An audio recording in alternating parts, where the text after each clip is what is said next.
அகமது இப்னு ஹம்பலை கொல்லணுமா இல்லையா? இப்ப கொல்லாம விட்டுட்டாங்களே. அகமது இப்னு ஹம்பல் இதே மாதிரி சொல்லி இருக்கிறாரு. மாலிக் இமாம் மார்க்கத்தின் போர்வையிலே இவர் விளையாண்டி இருக்கக்கூடிய காரியங்களை ஒரு யூத கிறிஸ்துவன் விளையாடுவதற்கு யோசிக்கிறார் என்ற அளவிற்கு விளையாண்டிருக்கிறார். இவருடைய ஒரு சில காரியங்களை நீங்கள் பிறர் இவரை தவிர பிறர் சொன்னால் அவரை நீங்கள் கொல்லாமல் விட மாட்டீர்கள். சரி, கொல்லாமல் விட குர்ஆன் தர்ஜுமா தொடர்லாம் சொல்லிட்டு வர்றாரு. அதுவும் எங்க ஜாக்கு தாய்களுக்கு தர்பியாங்கிற ஒரு சீரியல தாய்கள் முன்னிலை பேசுறாரு.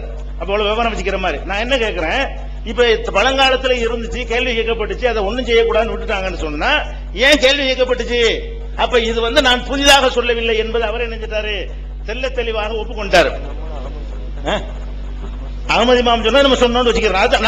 நம்ம ஏன் மாத்தலங்கிறோம்? மாத்தக்கூடாதுன்னு நாங்கள் சொல்றோம். ஏன் திருத்த மாட்டோம்?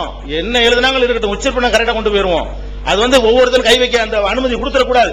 அப்படிங்கிறதுனால தான் மாலிக் இமாமுக்கு இந்த உணர்வோடு தான் நாங்க மாத்தாம இருக்கோம். நாங்க மாத்திருந்ததே கேள்வியானு கேட்கணும். அந்த நாங்க போட்ட குர்ஆனுடைய மூலத்திலையும் பஸ்தத்து சாதுதான் போட்டு எழுதப்பட்டிருக்கும். அதுக்கு மேல சீன் போட்டு தான் எழுதப்பட்டிருக்கும். அதுல நீ கை வச்சிடாது, எழுதுன நாங்க மாத்த மாட்டோம். பிள்ளைகளை ஒத்துக்கொள்வோம், கைகளை எல்லாரும் ஒத்துக்கொண்ட மாதிரி அவர் ஒத்துக்கொண்ட மாதிரி லாக்கின்னா பிள்ளைன்ட்டாரு, லாயல் ஜெயின் பிள்ளைன்ட்டாரு, நிஜாமுதீன் பட்டியல் போட்ட பிள்ளைலாம் சரின்னு ஒத்துக்கிட்டாரு, பிள்ளைதான் ஒத்துக்கிட்டாரு. அப்ப பிள்ளை என்று அவர் ஒத்துக்கொண்ட விஷயங்களை தான் இப்ப மட்டும் என்ன செய்யறாரு, கேள்வி இவ்வளவு பிள்ளையை ஒத்துட்டு ஒன்னே கேட்டுட்டு இருக்காரு. அது இப்ப ஒத்துக்கிற நிலை வந்துட்டாரு. அடுத்து என்னன்னு கேட்டா, பஸ்தத்தை நீ தப்பு அப்படி சுருதி இறங்கிட்டாரு. முதல்ல தப்பு பயங்கரமான குற்றம். அந்த ஆக்ரோஷத்தை நீங்க முந்தின நிமிடங்கள்ல அவர் பேசினதை பார்த்தா உங்களுக்கு தெரியும்.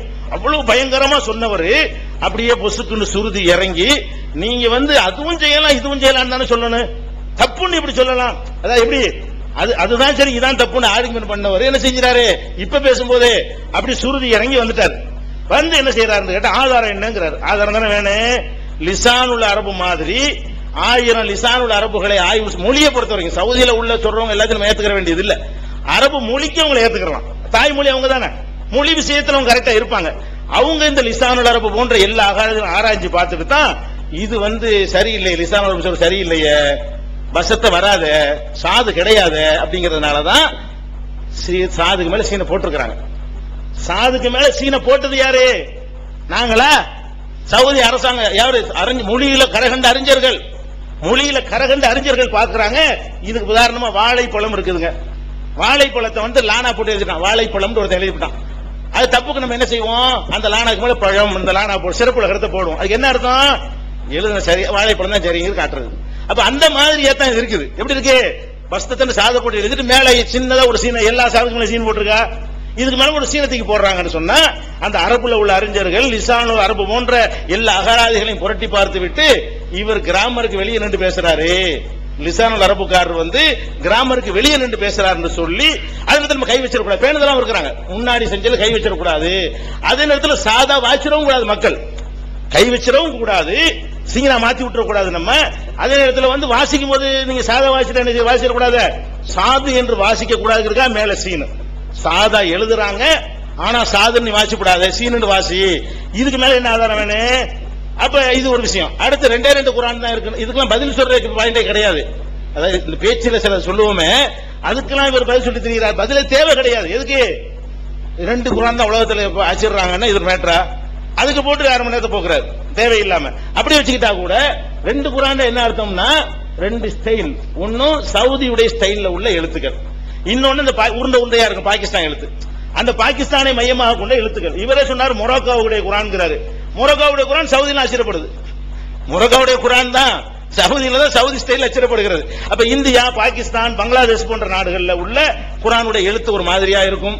சவுதி அந்த மாதிரி அரபு நாடுகளோட எழுத்து ஒரு மாதிரி 2 ஸ்டைல்ல குர்ஆன் உலகத்துல இருக்கு. அவங்க இதை நம்ம மக்களுக்கு வாசிக்க முடியாது, சாதாரண மக்களுக்கு மொழி படிச்சவங்க தான் வாசிக்க முடியும். அதுக்கு சொன்னோம்னா அதுக்கு போட்டு தேவையில்லாம என்ன செய்யறாரு, அது வழக்கம் சொல்லிட்டு இருக்கிறாரு. அதுக்கப்புறம் என்ன கேட்கிறாருன்னா, லை பயங்கரமான உதாரணம், இதை நானே உதாரணம் எழுதியிருக்கிறேன். அதை சுட்டி காட்டி எழுத்துக்கள் மாறுவதில்லையா?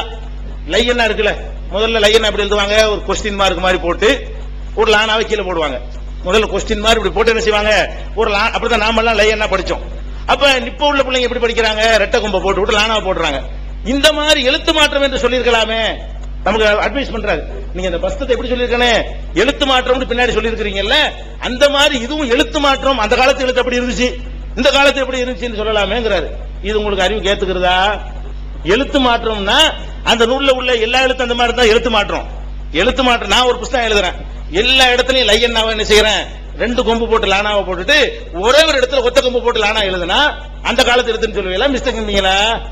இதுல என்ன நான் கேட்கிறேன், அனைத்து பஸ்தத்துமே சாது போட்டு எழுதி இருந்தால் தான் அந்த காலத்து நட நீங்க சொல்லலாம். ஏன் நான் சொல்லல என்று கேட்கிறாரு. சொல்றதுக்கு காரணமே இல்லையே, சொல்றதுக்கு நியாயம் இல்லையே. எல்லா பஸ்தத்தும் சீன போட்டு எழுதி இருக்கிறாங்க, எல்லா எபுசுத்துலையும் சீன போட்டு எழுதி இருக்கிறாங்க. ஒரே ஒரு எபுசுத்துல சாத போட்டாங்கன்னா அந்த காலத்துல எழுத்தாது. அந்த காலத்துல எழுத்து வந்து சீனு தான், இத்தனை இடத்த காட்டுது. ஒரு இடத்துல மாறி வந்தால் அந்த காலத்தில் உள்ளதுன்னு யாராவது சொல்லுவாங்களா? இவர் சிந்திக்கிற ஒரு முறையா இது?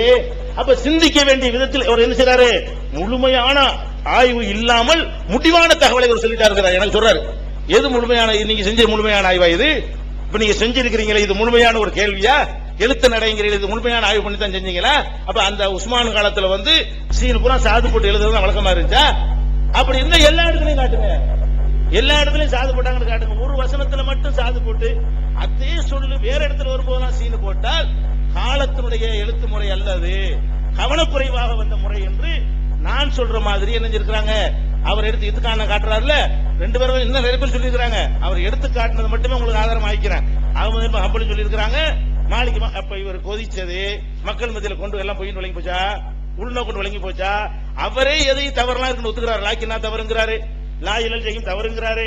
அப்ப அவரே எதையெல்லாம் தவறு என்று ஒத்துக்கொள்கிறாரோ அதை வந்து நான் என்ன விஷயத்துல கேள்வியா கேட்கிறார், அது ஒரு கொஸ்டினா எழுப்புகிறார். அப்ப உங்களுக்கு நல்லா என்ன நோக்கம் தெரிஞ்சு போச்சு, இது வந்து அவதூறாக அர்த்தம் இல்லாம தான் சொல்றாங்க என்பது என்ன செஞ்சு அதை விளக்கிட்டேன்.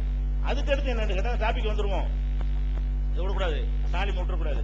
அப்ப இந்த சாலிம் விஷயத்துல என்ன செய்யறாருன்னு கேட்டா, குழந்தையாக இருக்கும் பொழுது என்னஞ்சாங்க, சின்ன குழந்தையா இருக்கா, சின்ன குழந்தை கிடையாது, சின்ன குழந்தை கிடையவே கிடையாது.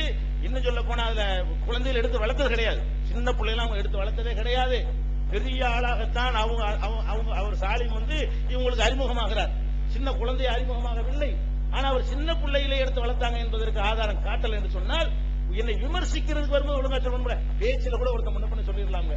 என்னை விமர்சிக்கிறதுக்காக, இந்த குர்ஆனை விமர்சிக்கிறதுக்கு என்று சொல்லியே ஒரு கூட்டத்தை கூட்டிக்கிட்டு அந்த மக்கள் நம்பிக்கையோட வந்து கரெக்டா சொல்வார்னு உட்கார்ந்து இருக்கிற இடத்துல இந்த மாதிரி பொய்களை வந்து சொல்லி இருக்கிறார். பொய் தான் சொல்லுவேன். ஏன் ஆதாரம் காட்டினவர் குழந்தையா பொய்ன்னு வாபஸ் வாங்கிடுவான். எப்ப இல்ல குழந்தைகளை எடுத்து வளர்த்தாங்க அந்த ஆதாரம் அப்படின்னு நான் வந்து இல்லைங்கிறது நான் ஆதாரம் காட்டுவேன். இது ஒரு விஷயம்.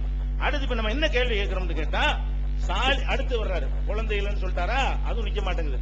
அடுத்து என்ன பண்றாருன்னு கேட்டா, இது சாலிமுக்கு மட்டும் உள்ளது சொன்னாங்க, ரசூலுல்லாஹ் சொன்னாங்க, நிஜம்தான். அது என்னது, சாலிமுக்கு மட்டும் உள்ளது, மத்த யாரும் இது செய்யக்கூடாது அப்படின்னு இன்னொரு அந்த ஹதீஸ வந்து நம்ம என்ன கேட்கிறோம், அந்த சம்பவத்தை நீங்கள் பார்த்தீர்கள் சொன்னா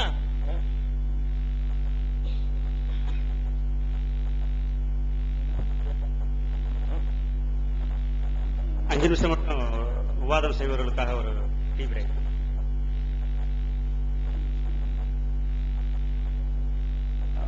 பார்வை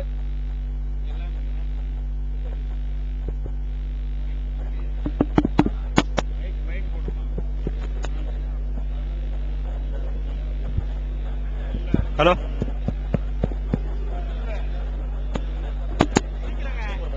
ஹலோ ஹலோ ஹலோ பார்வையாளர்கள் யாரும் வெளியில போவேனா, விவாதம் செய்வர்களுக்கு மட்டும்தான். வாலண்டியர்ஸ் யாரும் வெளியில விட்டுறாதீங்க. 5 நிமிஷத்துல வெளியில போயிட்டு திரும்பி வர முடியாது.